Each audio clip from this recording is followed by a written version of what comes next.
अब तक मैं हूं ज़ारा अब्बास। नजर डालेंगे अब तक की हेडलाइंस पर। सेक्रेटरी जनरल अक़वाम मुत्तहिदा एंटोनियो गुतरेस का गुरुद्वारा करतारपुर का दौरा। वज़ीर मजहबी उमूर नूरुल हक काज़ी ने इस्तकबाल किया। सेक्रेटरी जनरल करतारपुर राहदारी मंसूबे पर ब्रीफिंग, कॉम्प्लेक्स का दौरा भी करवाया गया। एंटोनियो गुतरेस समेत कई मज़ाहिब के पैरोकारों ने एक दस्तरख्वान पर खाना खाया। UN सेक्रेटरी जनरल ने सिखों के मजहबी रसूमात भी अदा की। एंटोनियो गुतरेस ने कहा कि करतारपुर राहदारी पाकिस्तान की अमन दोस्त ख्वाहिश की अमली मिसाल है।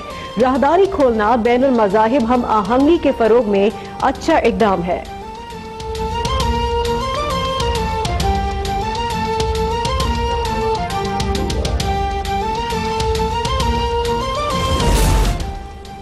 मकबूजा कश्मीर में इंसानी हुकूक की खिलाफ वर्जियों की जा रही हैं, इस हकीकत से इनकार नहीं किया जा सकता।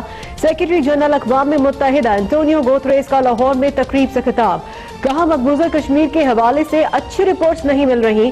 किसी रियासत को हक नहीं कि आवाम को कैद में रखे। मकबूजा कश्मीर में इंसानी हुकूक की बात हर जगह की। मसला कश्मीर समेत हर तनाज़े का बातचीत से हल चाहते हैं।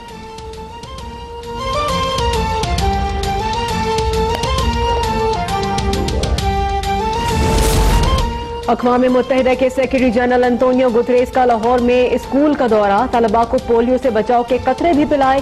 एंटोनियो गुतरेस की सफीर खैर सगाली बराए महाजरीन। अदाकारा मायरा खान से भी मुलाकात। सोशल मीडिया पर मायरा खान का शुक्रिया भी अदा किया।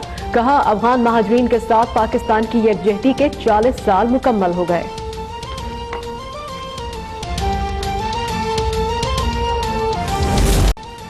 कराची के इलाके किमाड़ी में जहरीली गैस से मजीद 3 अफराद जान बहक। अमवात 9 हो गई। 300 से ज्यादा अफराद मुतासर। 6 अफराद की हालत तशवीशनाक।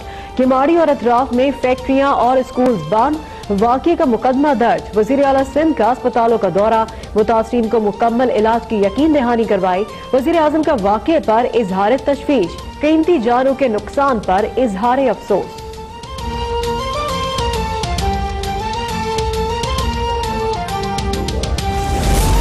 किमाड़ी में अब तक 10 अफराद जान बहक और 250 मुतासिर हुए। अक्सर अफराद पहले से बीमार थे। गैस इखराज की अब तक कोई वजह सामने नहीं आ सके। वज़ीर इत्तला से नाज़िर हुसैन शाह की प्रेस कॉन्फ्रेंस। कहा, मामले की तहकीकात की जा रही है। हतमी तौर पर कुछ नहीं कहा जा सकता। मामले से निपटने में वक्त लगेगा। सिंध हुकूमत तस्लीम समेत तमाम इदारे अपना काम कर रहे हैं। मामले पर सियासत नहीं करना चाहते।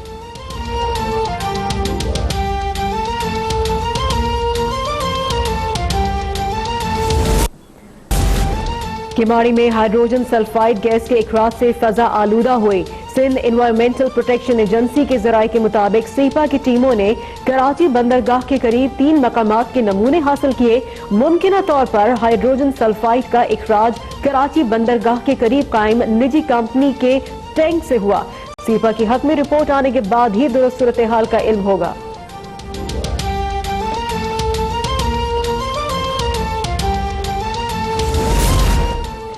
लाहौर हाईकोर्ट ने साबिक वज़ीर आज़म नवाज शरीफ के भतीजे यूसुफ अब्बास को जमानत पर रिहा करने का हुक्म दे दिया। जस्टिस अली बाकर नजफी की सरबराही में 2 रुकनी बेंच ने यूसुफ अब्बास की जमानत मंजूर की। अदालत का मुलजिम को 1-1 करोड़ के 2 मचलके जमा कराने का हुक्म।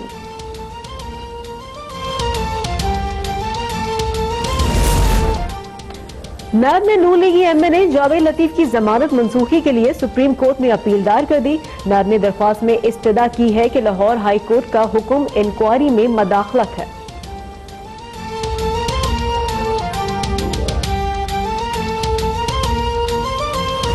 वज़ीर आज़म इमरान खान की ज़ेर सदारत वफाक में सेहत, तालीम और दीगर शहरी सहूलियात के हवाले से जायजा इजलास। वज़ीर आज़म का दारुल हुकूमत में सेहत की सहूलियात की फराहमी के बारे में शिकायत का सख्त नोटिस।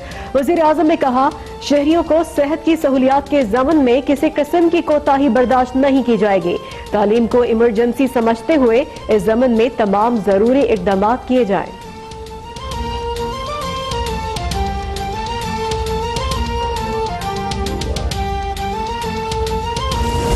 मनी लॉन्ड्रिंग केस में गिरफ्तार नवाज शरीफ के भतीजे यूसुफ अब्बास की दरख्वास्त जमानत मंजूर कर ली है। अदालत ने यूसुफ अब्बास को 1-1 करोड़ रुपए के 2 मचलके जमा कराने की हिदायत कर दी है। वजीर इस बारे में बात करेंगे अफान रियाज से। अफान, अपडेट कीजिए। जी बिल्कुल, लाहौर हाईकोर्ट के जस्टिस अली बाकर नजफी की सरबराही में 2 रुकनी बेंच ने Chaudhry sugar mills money laundering में गिरफ्तार साबिक वज़ीर-ए-आज़म नवाज शरीफ के भतीजे यूसुफ अब्बास की दरख्वास्त जमानत पर समाअत की। अमजद परवेज एडवोकेट यूसुफ अब्बास की जानिब से पेश हुए, जबकि नैब प्रोसिक्यूटर सैयद फैसल रजा बुखारी भी अदालत में पेश हुए। नैब प्रोसिक्यूटर ने अदालत में दलाइल दिए कि 53 करोड़ रुपए मुलजिम के अकाउंट में आए और 53 करोड़ की रकम को एफबीआर के रिकॉर्ड में जाहिर नहीं किया गया।